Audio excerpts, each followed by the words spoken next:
Before we begin, make sure you're subscribed to the channel so you don't miss any of the incredible stories we uncover here. These are real-feeling discoveries, forgotten places, and hidden histories that change lives in ways no one expects. Stay with us until the end, because what starts as a simple story quickly turns into something far bigger. And if you enjoy stories about lost land, buried secrets, and life-changing discoveries, share this video with someone who loves mysteries as much as you do. Now let's begin. The town where Emily and Hannah Rivers grew up had once believed in its own permanence. Decades earlier, it had been built around the steady rhythm of factory shifts and freight trains, its streets laid out with the quiet confidence of a place that expected generations to stay, work, and grow old within its limits. By the time the sisters reached their early 30s, that confidence had long since drained away, leaving behind cracked sidewalks, boarded storefronts, in a silence that felt heavier than noise ever had. The factories that had defined the town's identity stood empty now, their brick walls stained by years of neglect, their windows shattered or sealed with warped plywood.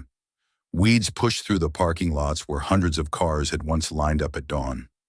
The railroad spur that cut through the edge of town still existed, but no trains ran on it anymore, and rust clung to the rails like a permanent verdict. People still lived there, of course, but fewer each year. Those who could leave did, and those who stayed learned how to endure rather than hope. Emily and Hannah had grown up learning that endurance was a virtue. Their parents had taught them to work hard, to save what little they could, and not to expect the world to hand them anything freely. Their mother had worked long hours at the county records office, their father as a maintenance supervisor at one of the manufacturing plants until it closed without warning.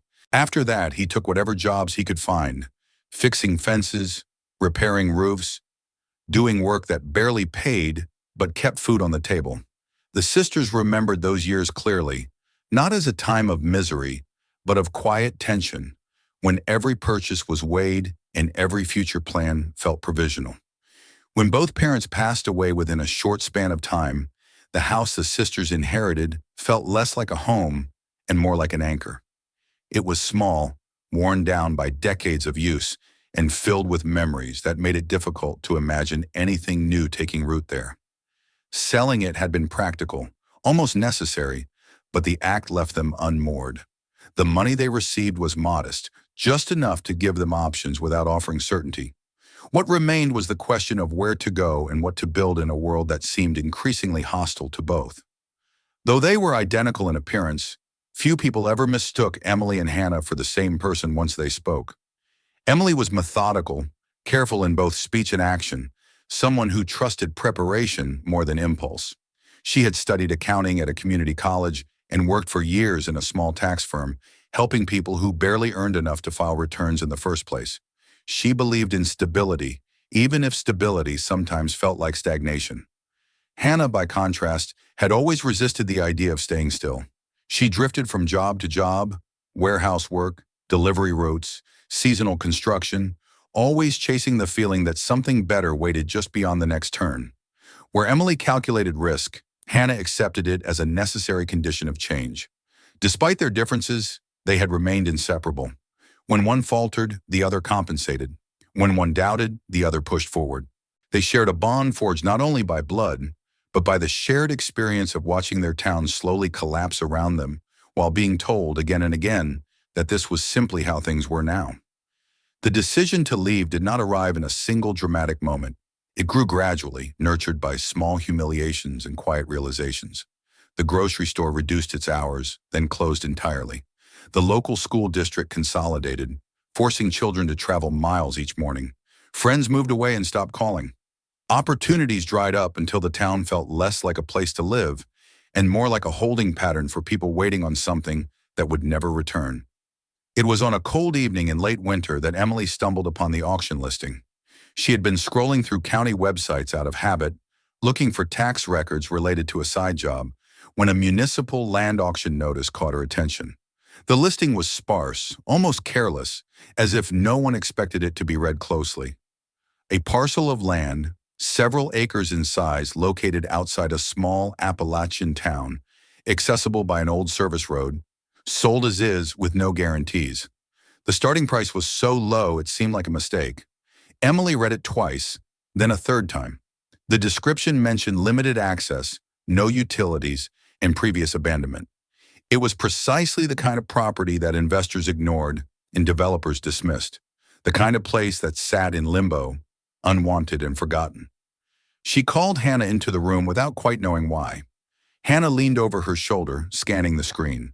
She laughed at first, a short sound of disbelief, but it quickly faded into something more thoughtful. The price alone was enough to make anyone suspicious. There had to be a reason no one wanted it. Bad soil, legal issues, environmental damage, or simply isolation severe enough to render the land useless? Emily voiced all of these concerns immediately, her mind already cataloging potential risks. But beneath the caution, something stirred. The idea of land, real land, not a cramped yard or rented space, carried a gravity neither of them could ignore. They had grown up with no room to expand, no space that truly belonged to them. The thought of owning a piece of ground that stretched beyond the horizon of responsibility and debt felt almost unreal. Over the next few days, they returned to the listing again and again. Emily researched the county, the region, the surrounding towns.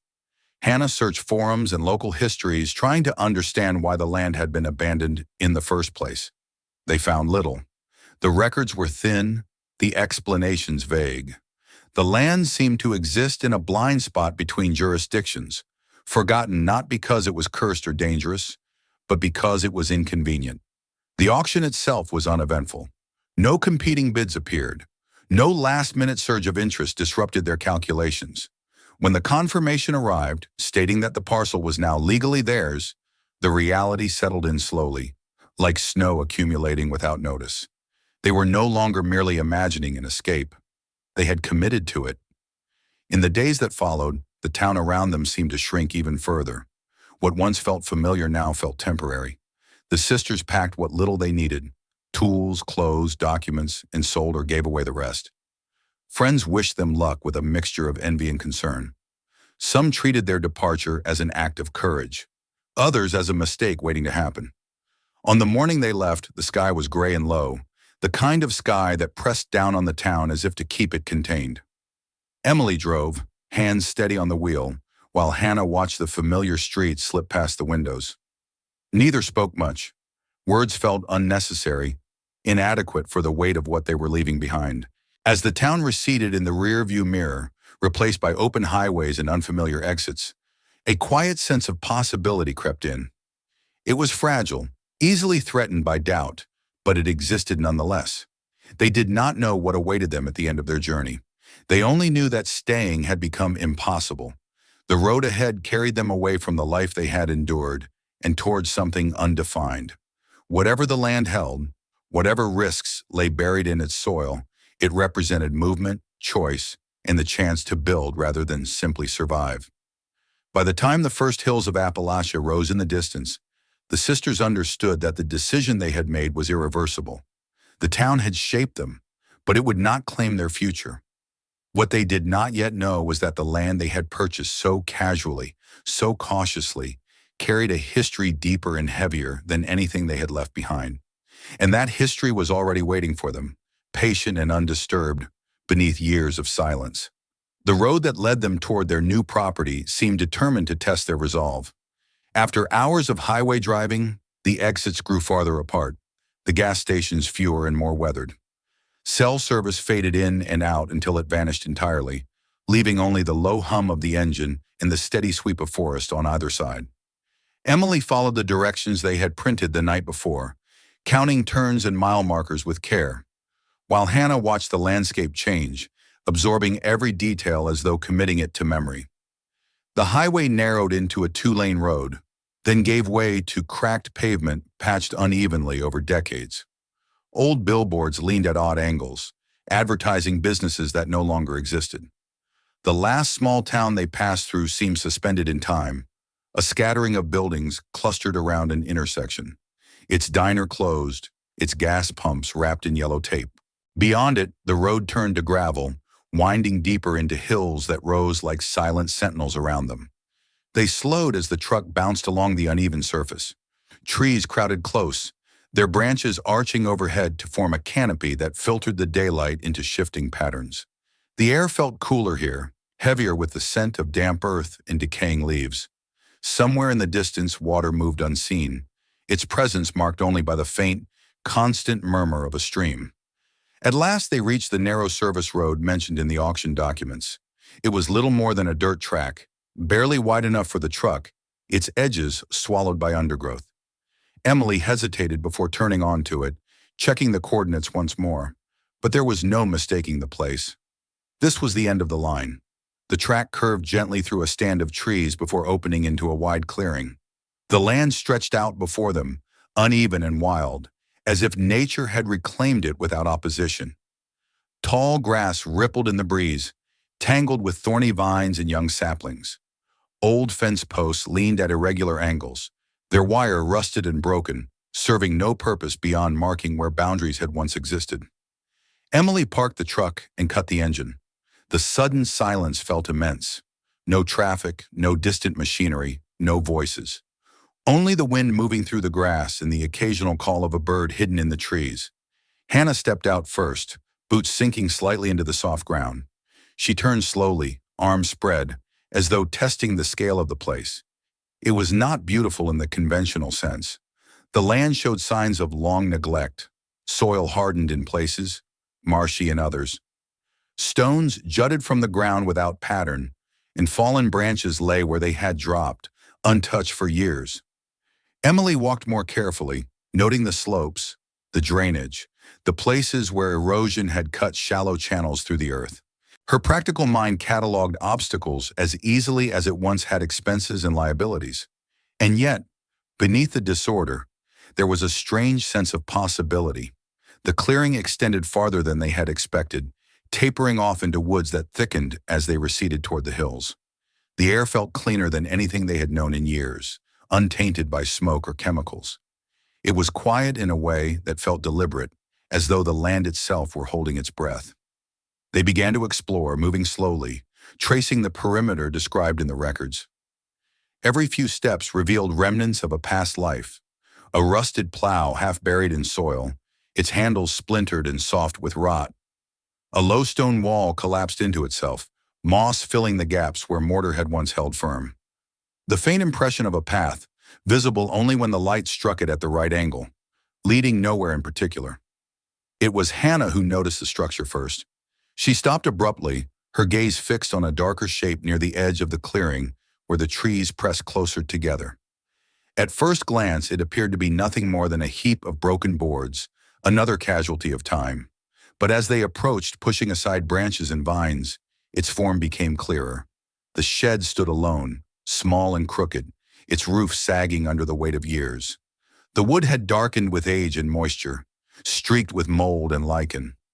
Boards warped outward as if trying to escape their own decay. Yet the structure remained standing, stubborn in its refusal to collapse. It did not appear in any of the auction photographs, nor was it mentioned in the description. Emily circled it cautiously, testing the ground with each step. The air around the shed carried a heavier scent, damp wood and mildew mixed with something metallic. Moss crept up the walls, thickest along the shaded side where the forest encroached. The windows, if there had ever been any, were gone, leaving only dark gaps between boards. The door faced the clearing, its paint long since peeled away. A length of chain wrapped tightly around the handle and through an iron staple set into the frame. The chain was thick, corroded with rust, its links fused in places as if they had grown together over time. A padlock hung from it, swollen and misshapen, yet unmistakably intentional. The sight of the lock unsettled them both. Everything else on the land lay open to the elements, stripped and abandoned without care. This, however, had been secured deliberately. Someone had gone to considerable effort to ensure that whatever lay inside remained untouched. Emily felt a flicker of unease. Structures like this could harbor hazards, unstable beams, animals, or chemicals left behind without warning. She voiced these concerns, her instincts urging restraint. But Hannah's curiosity had been ignited. The locked door transformed the shed from a ruin into a question, and questions, once formed, demanded answers. They searched the ground nearby until Hannah found a length of metal pipe. its surface flaking with rust. With a firm grip, she wedged it through the lock and applied pressure. The chain rattled violently, the sound echoing through the clearing. For a moment, it seemed as though the metal might hold, but then the lock gave way with a sharp crack, falling into the dirt at their feet. The door resisted at first, swollen from years of moisture, but with effort it creaked open, releasing a cloud of dust and cobwebs that drifted into the light. The interior was dim, the air thick and stale. Emily retrieved a flashlight from the truck and swept its beam across the space. Inside, the shed was cluttered with the remains of its former purpose.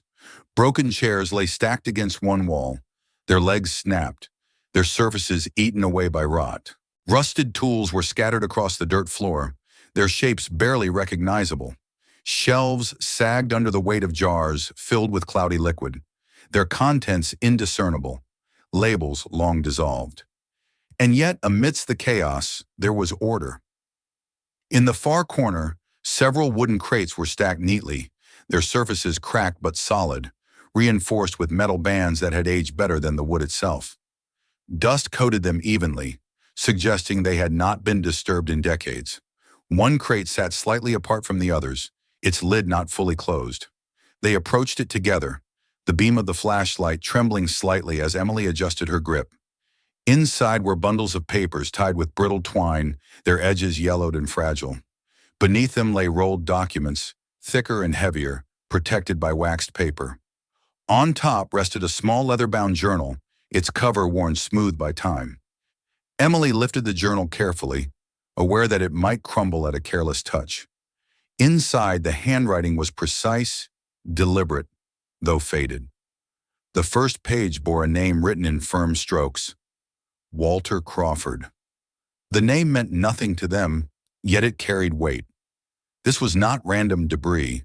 The presence of carefully preserved writings, hidden and secured, spoke of intention. As they leafed through the pages, they found dates from the early 20th century, references to land, construction, preparation. In the margins of some pages, a set of initials appeared repeatedly, written with emphasis, FC. The rolled documents proved to be hand-drawn plans, architectural in nature, depicting structures that did not exist on the surface. Lines and measurements were rendered with care, symbols marking points of significance. The same initials appeared here as well, embedded within an inverted triangular mark that recurred across multiple pages. The sisters exchanged a look that needed no explanation. The shed was not merely an abandoned outbuilding. It was a threshold, guarding something deliberately concealed. Whatever Walter Crawford had been planning, it had required secrecy, foresight, and effort far beyond what one would expect of a forgotten parcel of land. As they stepped back into the daylight, carrying the journal and documents with them, the clearing seemed altered. The silence felt charged now, as though the land had acknowledged their presence at last. The decision to buy the property had already reshaped their lives, but this discovery shifted it further, turning a search for escape into the beginning of a mystery that stretched backward through time. The town they had left behind no longer mattered in the same way. Its decay had driven them here, but what awaited them on this land was something far older, deeper, and more deliberate. The shed stood behind them, door ajar, no longer sealed but not yet understood. And somewhere beneath the soil they now owned, the rest of Walter Crawford's story waited, undisturbed, for them to decide whether they were willing to uncover it. The discovery inside the shed followed the sisters back to town, like a presence that refused to be ignored. That evening, in the small rented room they had taken near the county line, the papers lay spread across the narrow table, illuminated by a single lamp whose weak light seemed barely sufficient for the task. Outside, the sounds of the unfamiliar town settled into quiet for the night, but inside, Emily and Hannah felt as though the day had not truly ended. Something had been set in motion, and rest no longer came easily. Emily handled the documents with careful precision, as though they were fragile artifacts rather than forgotten possessions. She organized the loose pages into stacks, separating letters from plans, notes from sketches. Hannah sat opposite her, elbows on the table, watching each movement with barely restrained impatience. The leather-bound journal lay between them, closed for the moment, its presence commanding more attention than any of the other items. When Emily finally opened it again, the faint scent of aged paper and dust drifted upward, carrying with it a sense of intimacy that felt almost intrusive. The handwriting inside was neat and deliberate, each letter carefully formed, betraying a disciplined mind. Walter Crawford had written not as a man recording idle thoughts, but as someone conscious that his words might one day be read by others. The early entries described a life rooted in labor and planning. He wrote of acquiring the land, of surveying it himself, of choosing its location for reasons that went beyond fertility or access. There were references to the nearby rail line, to the hills that shielded the property from view, to the way water moved beneath the surface after heavy rains. His attention to detail bordered on obsessive, yet it was clear that this was not paranoia, but preparation. As the sisters read on, the tone of the journal shifted. Dates moved closer to the years of economic collapse that had shaken the country. Walter's writing grew more urgent, his sentences tighter, as though time itself were pressing against him. He wrote of banks failing, of neighbors losing everything overnight, of a growing fear that the structures society depended on were far more fragile than anyone wanted to admit. It was within these pages that the idea of a refuge first appeared. Walter did not describe it dramatically. There were no declarations of doom or grand predictions of the end of the world. Instead, he wrote with a quiet certainty that hardship was cyclical, that history had proven again and again that periods of abundance were followed by scarcity. His responsibility, as he saw it, was not to deny this truth, but to prepare for it. He wrote of digging beneath the land, of reinforcing stone with timber, of calculating airflow and load-bearing limits. The refuge, as he described it, was not meant to be temporary. It was designed to last, to endure not just a season or a year, but generations. Food would be stored, tools preserved, books collected.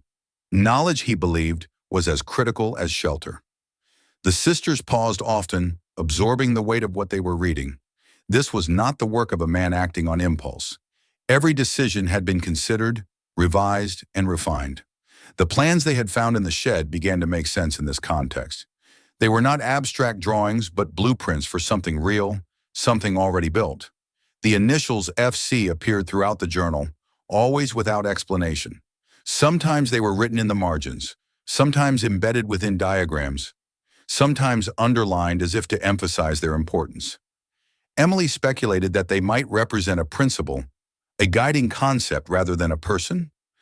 Hannah wondered if they referred to someone Walter had trusted, a collaborator whose identity had been deliberately obscured. By the time dawn crept through the thin curtains, neither of them felt tired. They closed the journal with a shared understanding that the shed was not the destination, but a marker. Whatever Walter had built lay elsewhere, hidden beneath the land they now owned. They returned to the property that morning with renewed focus. The clearing looked the same as it had the day before, wild and unassuming, but their perception of it had changed. Every uneven patch of ground, every cluster of stones, every old tree now carried potential meaning. Using the journal as a guide, they began to search in earnest. Walter had written of markers, natural features chosen because they would endure longer than fences or signs. He mentioned the alignment of trees, the slope of the land behind the shed, the way shadows fell at certain times of day. Yet decades had passed since his words were written. Trees had fallen and regrown, soil had shifted. What once had been obvious was now obscured by time. They walked the perimeter repeatedly, comparing the text to the terrain. Emily measured distances with careful steps, counting and recounting, while Hannah scanned the ground for anomalies, listening for differences in sound beneath her boots. They worked methodically, breaking only to consult the journal again, their frustration growing with each fruitless hour. The first day yielded nothing. By evening, their hands were sore, their tempers short. Hannah paced the clearing, anger simmering just beneath the surface, while Emily insisted that patience was essential. If the refuge had been easy to find, it would not have remained hidden for so long. Still, doubt crept in. It was possible that the structure had collapsed, that the evidence they sought had been swallowed by the earth beyond recovery. That night, back in the rented room, they returned to the journal once more. Emily read aloud, her voice steady, forcing each word to be heard rather than skimmed. It was then that she noticed a passage they had overlooked, a sentence whose meaning shifted when read with greater care. Walter had written not of digging beneath the shed, but behind it. The distinction was subtle, but profound. They looked at one another, excitement cutting through exhaustion. The shed had been a decoy, a misdirection designed to draw attention away from the true entrance. The next morning, they focused their efforts on the area beyond the shed's back wall. Thick bushes had grown there unchecked, their roots tangled deep into the soil. Clearing them took time and effort, branches resisting every cut, as though the land itself were reluctant to reveal what lay beneath. Sweat soaked their clothes as they worked, the air heavy with the scent of crushed leaves and damp earth. When the ground was finally exposed, the difference was unmistakable. The soil was darker, looser, disturbed long ago and never fully reclaimed by nature. Hannah stamped her foot experimentally, and the sound that rose up was dull, hollow in a way that sent a chill through both of them. They began to dig. The shovels bit into the earth with surprising ease. Roots gave way, stones shifted, and within an hour the blade struck wood. They dropped the tools and cleared the soil by hand, fingers numb with cold and excitement. Slowly the outline of a rectangular hatch emerged, its surface worn but intact, reinforced with iron hinges dulled by rust. For a moment they simply knelt there staring. This was no theory, no forgotten dream recorded in fading ink. This was proof. Emily pressed her hand against the hatch, feeling the coolness seep into her palm. Hannah wedged a shovel beneath its edge and levered upward. The wood groaned, resisting, then yielded. A rush of stale air escaped from below, carrying with it the scent of stone and time. A ladder descended into darkness. They lit their lanterns and tested the rungs one by one. Though aged, the wood held firm. Emily went first, moving slowly, lantern casting trembling light against stone walls that glistened with moisture. Hannah followed close behind, heart pounding with a mix of fear and exhilaration. The descent felt longer than it likely was. Each step carried them farther from daylight and deeper into Walter Crawford's vision. When their boots finally touched solid ground, the lantern light revealed a chamber carved from stone, reinforced with heavy timber beams blackened by age. Dust lay thick across the floor, undisturbed for generations. Shelves lined the walls, stacked with jars and crates. Tables stood where they had been left, chairs arranged in a deliberate circle. The air was heavy but breathable, preserved by careful design. They stood in silence, overwhelmed. The refuge was real, not a rumor, not a fantasy, but a tangible space hidden beneath the land they had purchased without knowing its true history. Walter Crawford's preparations had endured, waiting for someone to find them. As they stepped deeper into the chamber, lantern light revealing more of its contents, they understood that their journey had crossed a threshold. The search was no longer about uncovering a mystery. It was about confronting a legacy deliberately left behind, one that now rested squarely in their hands. The land above felt distant now, as though separated by more than soil and stone. Whatever they chose to do next would not only define their future, but determine the fate of what Walter Crawford had built for a tomorrow he would never see. They did not leave the chamber immediately. After the first stunned minutes, Emily and Hannah moved slowly through the underground refuge, lanterns raised, their footsteps careful as if they feared disturbing something sacred. The space felt preserved rather than abandoned, held together by intention more than material. Walter Crawford's presence lingered in every measured beam and every deliberate placement, as though the room itself were an extension of his will. Along one wall stood shelves lined with jars, whose contents had long since lost their usefulness.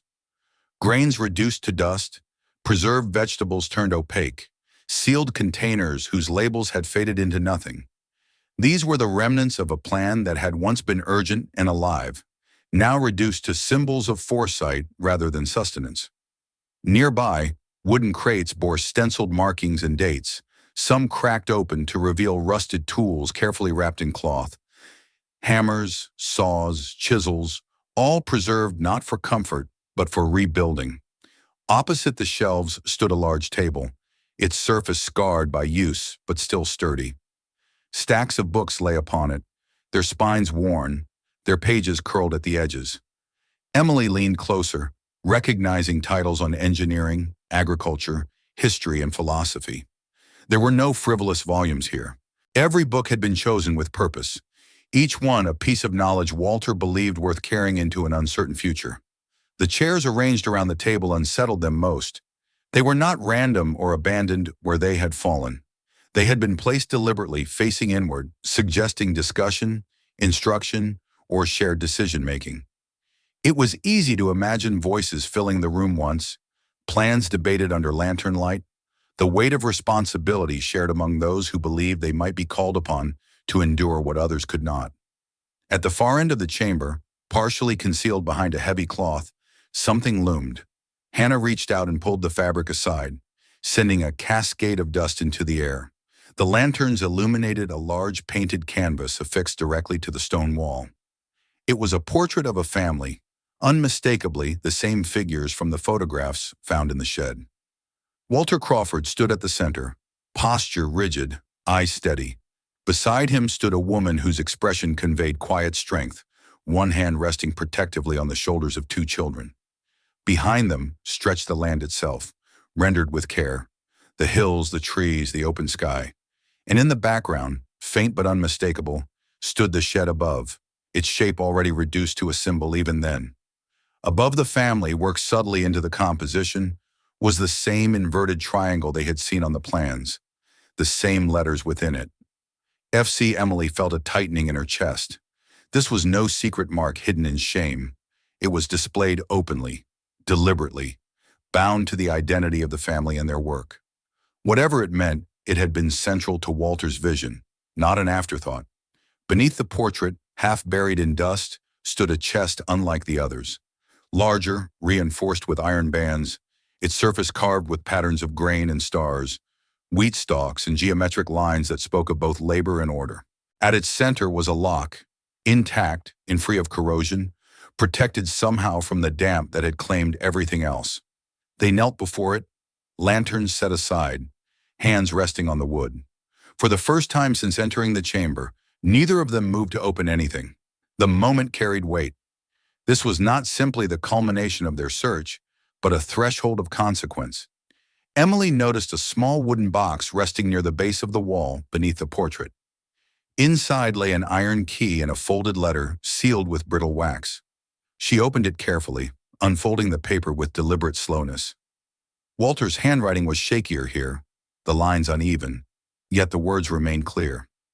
He wrote not to his children directly, but to whoever would find the place after him. He spoke of responsibility, of endurance beyond bloodlines. He made it clear that the contents of the chest were not meant as reward, but as trust. They were to be used wisely, not hoarded, not wasted, but invested in something that would outlast the individual. The letter ended without sentimentality, as though Walter believed that the meaning of his words would be self-evident to the right reader. Emily lowered the letter slowly. Hannah watched her face, reading the conflict there before any words were spoken. The key fit the lock perfectly. When Emily turned it, the mechanism resisted for a moment, then yielded with a low, final sound that echoed softly through the chamber. Together they lifted the lid. Inside lay wealth untouched by time. Gold and silver coins stacked in careful order, their surfaces dulled but unmistakable. Small leather pouches spilled gemstones that caught the lantern light in sharp flashes. Beneath them were sealed documents, deeds to land, shares in enterprises that had long since transformed or disappeared, records of assets that had once placed the Crawford family among the quietly affluent. For several long moments, neither sister spoke. The reality of it settled slowly, pressing against them with a force they had not anticipated. This was not a modest inheritance, not a hidden stash meant to get someone through hard times. This was a fortune, preserved deliberately, withheld from a world Walter believed might not be ready to use it well. Hannah was the first to break the silence. Her thoughts raced ahead, calculating possibilities with an instinctive speed that startled even her. The treasure represented freedom in its purest form. Debts erased, comfort assured, Choices expanded beyond necessity. It was the escape they had sought, magnified beyond expectation. Emily, however, felt the weight of the letter settle deeper within her. She could not separate the wealth from the intention behind it. Walter had not hidden these resources to reward chance. He had done so to ensure continuity, to give future hands the means to build something resilient in the face of uncertainty. Their discussion unfolded slowly, without raised voices, but with mounting tension. Hannah argued that fate had placed the treasure in their hands. They had taken the risk, invested their savings, endured the labor. The land was legally theirs, and with it, whatever lay beneath. To deny themselves the benefits now felt unnecessary, even foolish. Emily countered that legality was not the same as legitimacy. The diary, the refuge, the letter, all pointed toward a purpose larger than personal gain. To strip the chamber of its wealth and walk away would be to reduce Walter's life's work to a bank account. They returned to the journal again, rereading passages that now carried sharper meaning. Walter's fear had not been solely of poverty or collapse, but of short-sightedness. He wrote of cycles, of how societies fell not because resources vanished, but because they were misused.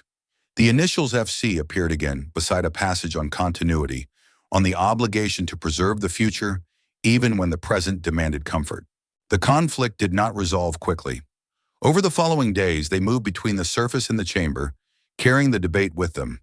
Above ground, the land remained wild and empty, offering no immediate answers. Below, the refuge stood silent, patient, its contents unchanged, as though waiting to see what they would decide. Gradually, something shifted. Hannah began to see the land differently. Where she had once imagined escape, she now saw potential. The clearing could be restored. The soil could be worked. The shed could become something more than a decoy for secrets. Emily, in turn, acknowledged the reality of Hannah's fears. They could not ignore their own needs entirely. Idealism alone would not sustain them. Their decision formed not as a dramatic declaration, but as a convergence. They would use the inheritance, but not as an end in itself. The wealth would become a tool, a means to transform the land into something living and shared. They would honor Walter Crawford not by preserving his work untouched, but by extending it into the present. When they closed the chest and locked it again, the sound felt different this time. It was not the sealing of a secret, but the marking of an intention. As they climbed the ladder back to the surface, the daylight greeted them with a sharpness that made the world feel newly defined. The land above no longer felt empty. It felt expectant. The choice they had made bound them not just to each other, but to a legacy that now demanded action. What they would build next would determine whether the refuge beneath their feet remained a relic of fear or became the foundation of something enduring. The weight of that choice followed them as they stepped back into the clearing, carrying not treasure in their hands but purpose in their resolve. The decision once made did not bring immediate relief. Instead, it settled over Emily and Hannah like a responsibility that reshaped everything they saw. The land, which only days earlier had seemed like an empty promise, now felt heavy with expectation. Each morning when they returned to the clearing, the silence no longer felt neutral. It pressed against them, waiting to be answered. They began with what lay closest to the surface. The brush that had overtaken the fields was cut back piece by piece, thorny vines hauled away and piled into burn heaps. Fallen branches were dragged aside, stones cleared, and the old fence posts pulled from the ground. It was exhausting work, slow and unglamorous, and it stripped away any lingering romantic notions about starting over. Their hands blistered, their backs ached, and more than once Hannah wondered aloud whether they had taken on something far larger than they could manage. Yet with each cleared patch of ground, the land revealed a willingness to respond.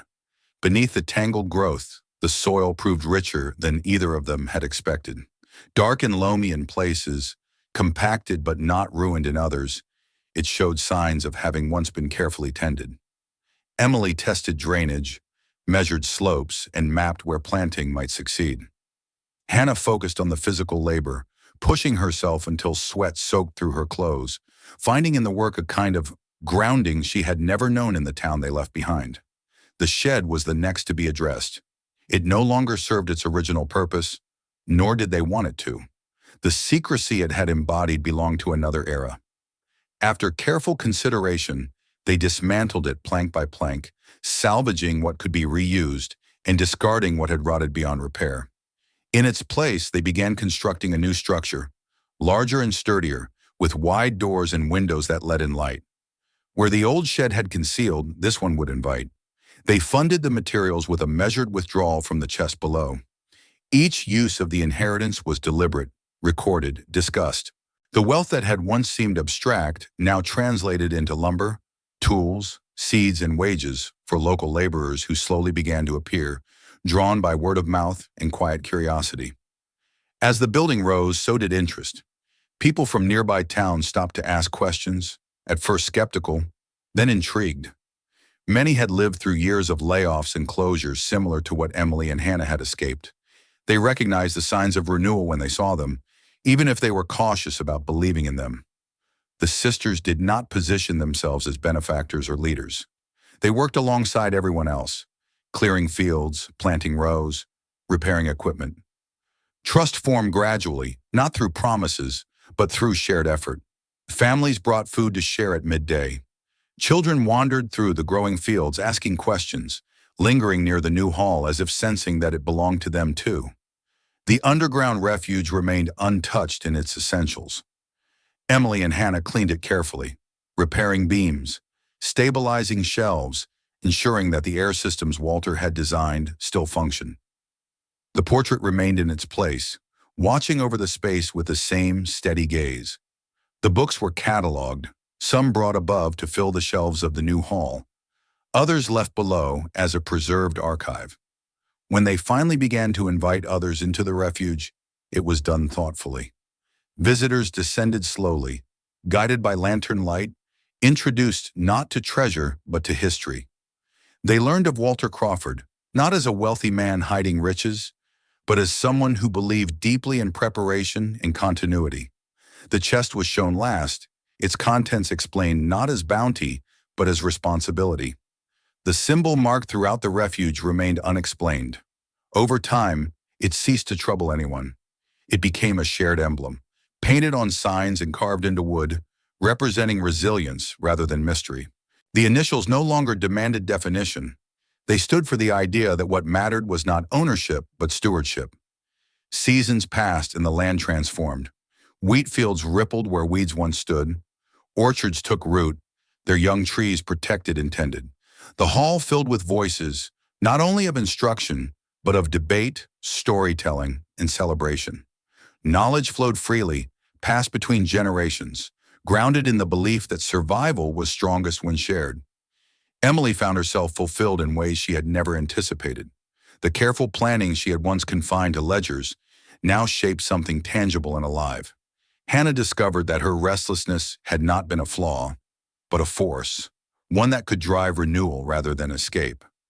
Standing together one evening at the edge of the property, watching the sun lower over the fields, they felt the land breathe beneath their feet. It was no longer abandoned. It no longer waited. It lived. They had come seeking a way out and found instead a way forward. The inheritance beneath the soil remained, but its true value had risen above ground, carried in the work of many hands and the promise of continuity. The future, uncertain as it always was, felt at last worth building. And in that quiet understanding, the land and its caretakers found their peace. If this story kept you watching until the end, make sure to subscribe to the channel so you don't miss what comes next. New stories and discoveries are coming soon, and you'll want to be here when they do. Turn on notifications so you're the first to see our next video the moment it goes live. And if this story surprised you, inspired you, or made you think, share it with someone you know. Chances are they won't believe what happens next either. Click on one of the videos on your screen now to continue the journey. There are more unbelievable stories waiting for you.